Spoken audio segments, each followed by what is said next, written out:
4,600 tons of gold in Fort Knox isn't just safe, it's ridiculously safe.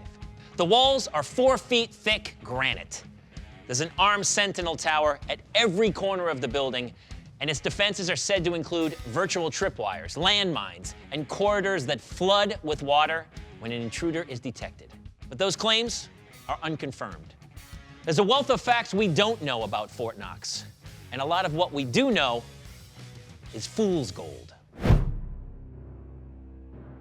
The reason we know so little is that no visitors are allowed and no exceptions are made. That's because the U.S. Mint has declared the depository a classified facility.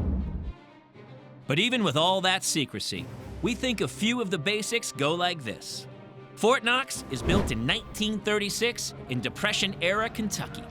Its interior is cavernous, 4 stories high, and stacks of gleaming gold bars are on open display on every level.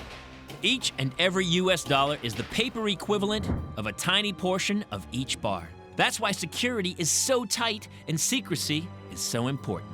But since no one is allowed inside Fort Knox, some are certain that the real secret is that there isn't an ounce of gold inside. Nothing but gold and oldies in that list of myths, starting with the name of the place. Yeah, everyone knows it as Fort Knox, but the legal name is the United States Bullion Depository. Fort Knox is the name of the 109,000-acre Army base that surrounds the depository.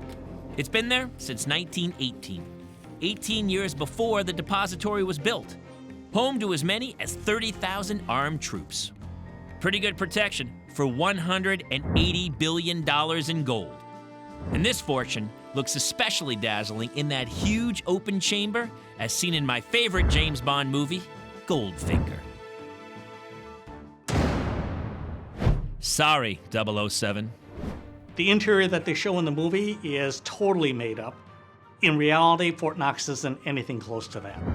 The only way to get an idea of what the interior looks like is to ask one of the few people on Earth who've seen it, like the former director of the United States Mint, Edmund Moy.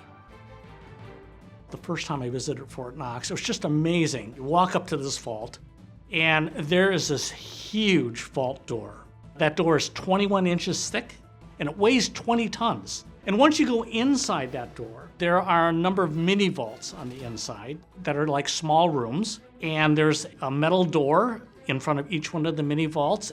Moy also says that the doors to the small vaults are sealed with a special tape designed to show any sign of entry.